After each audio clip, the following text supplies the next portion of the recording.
তারেক জিয়া যে বাংলাদেশে আসেন, আপনাদের যে চেয়ারম্যান সাহেব উনি বাংলাদেশে আসতেছেন এবং বাংলাদেশে আসার পরে আপনাদের যে রাজনৈতিক অঙ্গ সংগঠনে যারা আছেন তারা এই ওনার আসার পরে ভবিষ্যৎ পরিকল্পনাটা কী সেই সম্পর্কে আমাদেরকে একটু জানান। তারেক রহমান সাহেব দীর্ঘ 17 বছর পরে বাংলাদেশে আসতেছে। পরিকল্পনা ইতিমধ্যেই উনি বিভিন্ন মিডিয়ার মাধ্যমে আপনাদেরকে জানিয়ে দিয়েছে।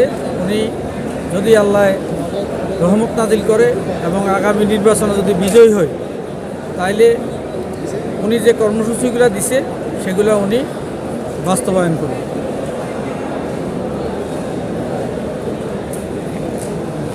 আপনারা এই পর্যন্ত যে সারা রাত যে এই জায়গায় থেকে যে উদযাপনের আশা করতেছেন, সে আশাটুকু কতটুকু সফল হতে যাচ্ছে সে সম্পর্কে জানান।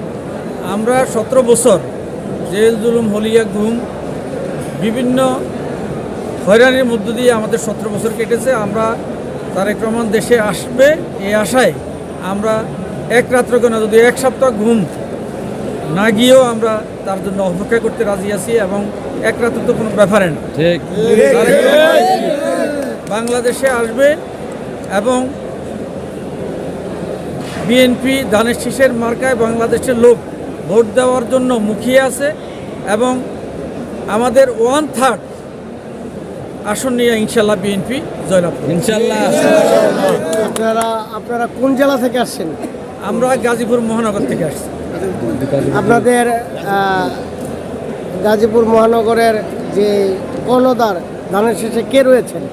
আমাদের গাজীপুর মহানগরের ধানের শীষের কর্ণধার অধ্যাপক এম এ মান্নান সাহেবের সুযোগ্য উত্তরসূরি এম মঞ্জুরুল করিম রনি সাহেব ইতিমধ্যে ওনাকে চূড়ান্ত নমিনেশন দিয়েছে এবং আমাদের ওখানে যত প্রার্থী ছিল ধানের শীষের নমিনেশন যারা দলের কাছে আশা করছিল তারা সবাই 2-1 ব্যতীত সবাই মঞ্জুরুল করিম রনির পক্ষে ইতিমধ্যে আপনারা দেখেছেন কর্মকাণ্ড শুরু করেছে এবং ধানের শীষের ভোট চাওয়া শুরু করে দিয়েছে।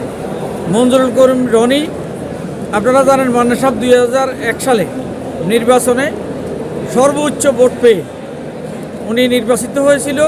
পুরস্কার স্বরূপ ওনাকে প্রতিমন্ত্রী করা হয়েছিল এবং মঞ্জুরুল করিম রনিও বাংলাদেশে সর্বোচ্চ ভোট পেয়ে ইনশাআল্লাহ নির্বাচিত হবে। ধন্যবাদ।